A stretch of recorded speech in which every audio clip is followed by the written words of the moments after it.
Hello guys, જય શ્રી કૃષ્ણ. કેમ છે? મારી યુટ્યુબ ચેનલ પર તમારું સ્વાગત છે. આજે હું આલુ પરોઠા બનાવવાની છું. તો તેમાં અડધું તો બની ગયું છે, તો થોડુંક રહ્યું છે, તો તે હું તમને બતાવીશ.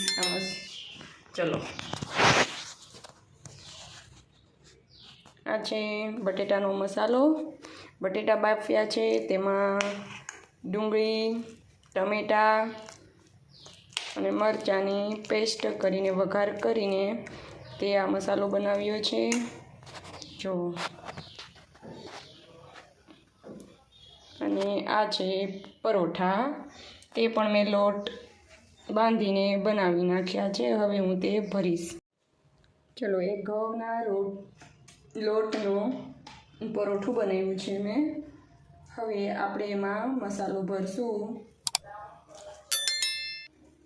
મસાલો ભરીને આપણે એને ઓઇલથી યા બટરથી શેકવાનું છે. ઓઇલ નાખવું હોય તો ઓઇલ નાખી શકો, અને બટર નાખવું હોય તો બટર પણ નાખી શકો છો. તમને જો ઠીક લાગે એ નાખી શકો. એની ઉપર આપણે આ બીજું પરોઠું રાખશું. ચલો, આપણા આલુ પરોઠું રેડી છે. હવે આપણે આને ગેસ ઉપર શેકવાનું છે.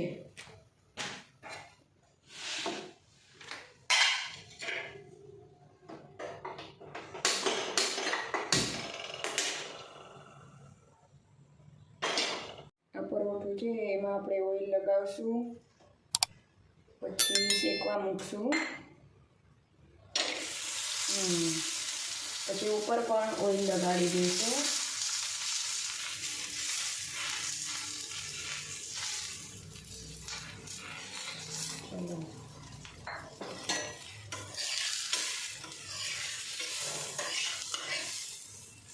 આજે અમે ગાર્ડનમાં જવાના છીએ પરોઠા લઈને ખાવા માટે.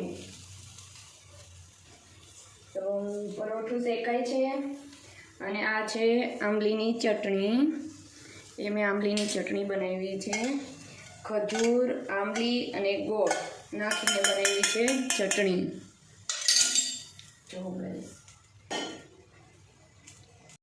ચલો, પરોઠું એને ફેરવશું. તો તે થઈ ગયું છે. ચલો ગાઈસ, આપણું પરોઠું બનીને રેડી તૈયાર થઈ ગયું છે. દેખો. ચલો, આપણે આને ઉતારી લઈશું. હવે આપણે બીજું ઓઇલ લગાવીને નાખશું. આવી રીતે આપણે બધા જ પરોઠા બનાવી નાખવાના છે. ચલો, ધીમા ગેસે આલુ પરોઠા તો ચડે છે. વાસણ પણ બહુ ઝાઝા થઈ ગયા છે, તો હું થોડાક વાસણ પણ કરી લઉં. વાસણ આટલા મંજાઈ ગયા છે. આવા જ બ્લોગ જોવા માટે મારી યુટ્યુબ ચેનલને લાઈક કરજો, શેર કરજો, અને સબસ્ક્રાઈબ કરવાનું ના ભૂલતા. ગાર્ડન જવા માટે આમાં મેં ઠારીને આંબલી ભરી લીધી છે. ચલો ગાઈઝ, આપણા પરોઠા થઈ ગયા છે તે રેડી. અને હવે આ છે પરોઠા ગાર્ડનમાં જવા માટેની તૈયારી.